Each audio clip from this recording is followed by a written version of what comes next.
भी तरोड़ा साहब आप इस पे फोकस करिएगा कि जो वश था वो था कि टैरिफ लगा देना, आंख बंद करके सारे देशों पर लगा दिया tariff, discounted rate so called नाम दिया गया।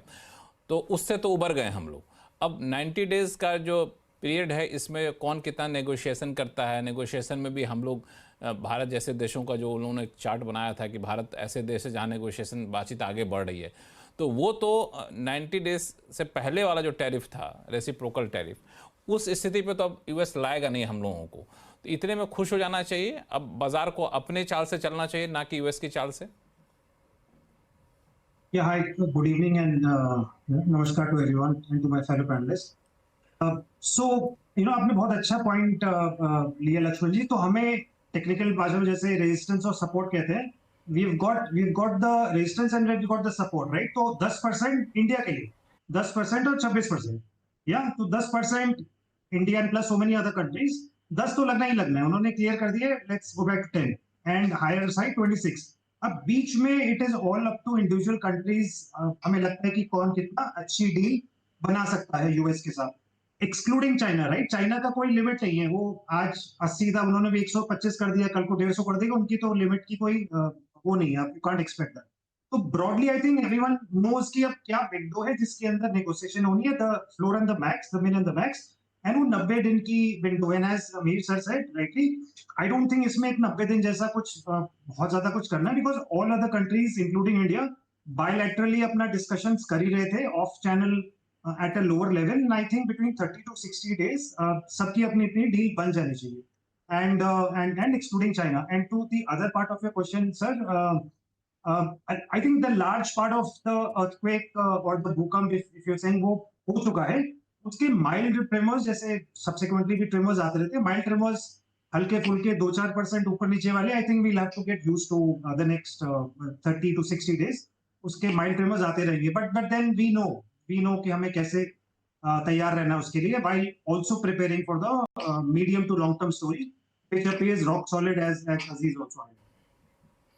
बिल्कुल, हालांकि मुझे लगता है कि जब हम लोग मेन शॉक झेल चुके हैं तो आफ्टर शॉक को लेकर लोग बहुत ज़्यादा टेंशन में होंगे नहीं। और फिरोज साहब तो ग्राउंड जीरो पे थे अर्थक्वेक के टाइम में, तो उनका अनुभव तो ज़्यादा अच्छा है, तो वो जो है मुझे लगता है कि वो भी तैयार होंगे कोई आफ्टर शॉक आता भी होता। अभिषेक अग्रवाल साहब, तो आप लोग भी डरे हुए कि नहीं, अब यूएस का डर खत्म हो गया आप लोगों के अंदर से? लक्ष्मण जी, डरने वाली ऐसी कोई बात नहीं है ऑनेस्टली, अगर हम थोड़ा इसको डीपर अच्छा, वे ये में अच्छी बात है। समझें। बाकी पैनलिस्ट को बता दूं कि अभिषेक अग्रवाल साहब हमारे साथ कई शो में आए हैं, लेकिन कभी भी निगेटिव कभी साउंड नहीं किया, हमेशा जो है सो खुश रहते हैं और पॉजिटिवली देखते हैं, डरने वाली बात नहीं है इनका, बिल्कुल लाइन लेके चलते रहते हैं। हाँ बताइए। तो उसको थोड़ा डिकोड करते हैं कि डरने वाली बात है क्यों नहीं यहाँ पे लक्ष्मण जी, हो ये नहीं रहा है कि it's just a matter of tariff war, it's a power game. China जो है पिछले 15-20 साल से कंसिस्टेंटली ग्रो करते हुए जा रहा है, और अब उसकी जीडीपी इतनी बड़ी हो चुकी है कि वो अमेरिका के बराबर हो चुका है एंड उसे टक्कर देने में खड़ा है। अमेरिका का डर ये है कि कहीं उनकी करेंसी फेल नहीं कर जाए, बिकॉज उनके सामने अब युआन एक नेक्स्ट चैलेंज होगा। उनकी खुद की जो ट्रेड डेफिसिट है वो $1 ट्रिलियन साल की है, और ये सारी प्रॉब्लम वहां से शुरू होती है जब ये 2008 का जो ये बबल हुआ था उस समय और अमेरिका ट्रबल में गई थी। वहां से उन्होंने रुपए छापने शुरू किए, डॉलर छापने शुरू किए। उस समय उनकी capita to GDP, capita to debt उस समय के आसपास 80% रहती थी, जो आज अगर ये नंबर हम देखें उस दिन से लेकर आज तक, तो एक तरफा कर्व है जहां पे इन्होंने भर भर के पैसे छापे हैं, और अब approximately 140 to 150% of the GDP जो है उनके डेट हो चुका है। मतलब सुंदर शब्दों में, $20 ट्रिलियन की अगर इकोनॉमी है तो $30 ट्रिलियन का डेट है। अब $30 ट्रिलियन का डेट को हैंडल कैसे करोगे अगर आपका $1 ट्रिलियन का साल का ट्रेड डेफिसिट है? तो ये इनको समझ में आ चुका है कि ये इसलिए हो रहा है बिकॉज वो चाइना और बाकी ऐसी कंट्रीज को फ्रीवे दे रहे हैं, बिकॉज वहां पे ये टैरिफ का जो ये मिस अलाइनमेंट है कि जहां पे अमेरिका अपने आप को डोमिनेट नहीं कर पा रहा है और बाकी कंट्रियां इजिली इंडिया यूएस मार्केट को टैप कर रही है, इस चीज को कैसे हम रिवर्स करें ताकि वापस US first, dominance first, dollar first, वो सारी चीजें हों। तो ये जो सारी एक्शंस हम देख रहे हैं, ये इसके इर्द गिर्द जा रही है। ये सबसे बड़ा मुद्दा है। तो वो सिर्फ एक ट्रेड डेफिसिट का गेम नहीं है, वो $30 ट्रिलियन के सामने जो डॉलर में पैसे लगे हुए हैं उसको बचाने का ये सारा एफर्ट्स है। ये तो पहली बात हो गई। दूसरी बात, इंडिया का एक्सपोजर इतना बड़ा है ही नहीं ग्लोबल लेवल पे जहां हम ऐसा कोई एक्सपोर्ट करते हैं जिसको लेके हमें वरी करना चाहिए। वरी हो क्या रहा है, जब इस तरह की उथल पुथल होती है तो मार्केट एक अनसर्टेनिटी स्पेस में जाता है। अब किसी को भी, इस पैनल में हम सब बैठे हैं, हमें से किसी को भी अनसर्टेनिटी पसंद नहीं है, किसी निवेशक को अनसर्टेनिटी पसंद नहीं है। तो अनसर्टेनिटी के सिनेरियो में जब इस तरह की वॉलेटिलिटी आती है तो वो मार्केट का कॉन्फिडेंस को हैम्पर करता है, एंड वही अब हम देख रहे हैं। तो वो कॉन्फिडेंस को हैम्पर कर। लेकिन एक बात मैं आगे बढ़ूं, जो चाइना की बात हम लोग बार बार कर रहे हैं ना फिरोज़ अजीज़ साहब, ये मैं ठीक है कि आप चाइना पे ड्यूटी लगा दिए, चाइना आगे बढ़ा तो उसको हमने रोक दिया, चाइना के साथ ट्रेड डेफिसिट कम करने की कोशिश है, लेकिन ऑल्टरनेट जो है वो ऑल्टरनेट कोई साफ सुथरा दिख नहीं रहा है। क्योंकि जहाँ तक मैंने इंटरनेशनल ट्रेड के पूरे सिनेरियो को देखा कि चाइना जितना सामान यूएस को भेजता है उतना सामान कोई देश भेज सके उतनी क्षमता ही किसी में नहीं है। हम कह रहे हैं चाइना +1 इंडिया भेज देगा, ऑल्टरनेट कर देगा, लेकिन उतनी कैपेसिटी कहाँ है? आप देखिए कि जो भी से चीज़ों को भेजता है चाइना उतना कहाँ से भेज पाएगा। अब एप्पल फ़ोन तो आप एयरक्राफ्ट में लाद लाद कर ले गए, लेकिन हर चीज़ चाइना इंडिया में उतनी कैपेसिटी हो लेके जाए तो इंडिया इसको एक्सप्लोर कर पाएगा, मोनेटाइज कर पाएगा, इसकी संभावना कितनी बैठती है और इंडिया को कितना खुश होना चाहिए? जैसे आपने सही फरमाया लक्ष्मण जी कि इतना आसान नहीं है यूएस के लिए भी कि चाइना के इंपोर्ट्स को रिप्लेस करना, ना कि दूसरे देशों को कि चाइना जितनी एफिशिएंटली प्रोड्यूस करके वहां तक पहुंचाना। अब रहा सवाल क्या है कि आपने देखना है कि कैसे उस पर ड्यूटी बढ़ाई जाए। अब ट्रम्प साहब बहुत स्मार्ट है मेरे हिसाब से, वो अपनी $2 ट्रिलियन की फिस्कल डेफिसिट से चिंतित है। आज अगर वो जो 10% टैरिफ पे भी ले आए और उस पे ही इनको ऑटोमेटिकली $600-700 बिलियन की एक एक्स्ट्रा इनकम आ सकती है विदाउट हैम्परिंग डिमांड, क्योंकि काफी सारी कंट्रीज, चाइना अपनी करेंसी को डिवैल्यू कर सकती है अपनी कंपेटिटिव एज को लिए। सो मैं ये कह रहा हूं कि आज इंडिया कितना उसको कैपिटलाइज कर पाएगा आज की स्थिति में बताना नामुमकिन है मेरे लिए, क्योंकि बहुत सारे और पत्ते खुलेंगे, बहुत सारी और रणनीतियां निकलेंगी और बहुत सारे टू एंड फ्रो होंगे।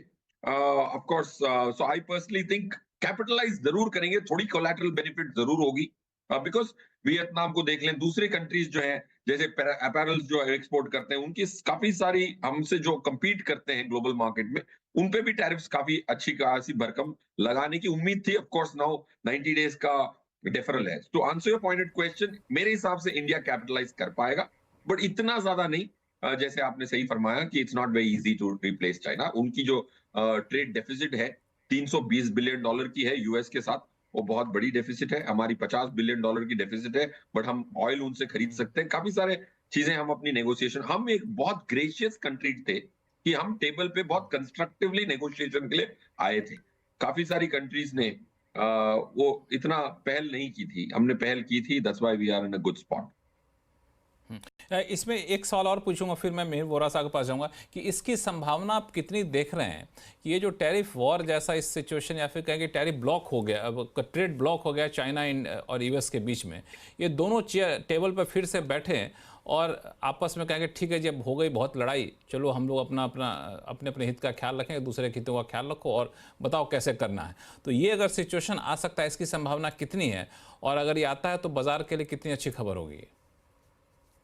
मेरे हिसाब से एक बहुत एमिकेबल सॉल्यूशन आना की संभावना ना के बराबर है। ऑफ कोर्स बहुत सारी टसल होगी, ना के बराबर है, ना के बराबर है। बहुत सारी टसल होगी, of course there will be some fall out, but रहा सवाल इंडिया का। देखिए इंडिया की अभी आरबीआई की मॉनेटरी पॉलिसी में भी जीडीपी का हमने घटौती देखी 6.7 से 6.5। ये बेसिकली अगर हमारी 2% जीडीपी यूएस को एक्सपोर्ट कर रहे हैं, उसमें 10% का अगर डिमांड की कटौती भी हुई तो मेरी जीडीपी 0.2 से कम होती है, उसको हमने प्रावधान किया हुआ है। 0.1 0.2 हमारी जो मार्केट है वो बहुत अच्छी स्थिति में है। देखिए वॉलेटिलिटी सब अंग्रेजी में बोल जाते हैं, मैं ये कहता हूं कि भाई लास्ट ईयर फाइनेंशियल ईयर पूरा निकल गया, निफ्टी की हाईएस्ट लेवल थी 26,213 24 सितंबर को, सबसे लोवेस्ट लेवल थी 21,885 4 जून को। पूरी निफ्टी पूरा साल वॉलेटिलिटी करते रहे, क्या टाइट रेंज में ऑपरेट करिए, 4,200 पॉइंट ऑन 22,000 होता कितना है 15-16%, इतना तो नैस्डैक एक दिन में मूव किया था मंडे को।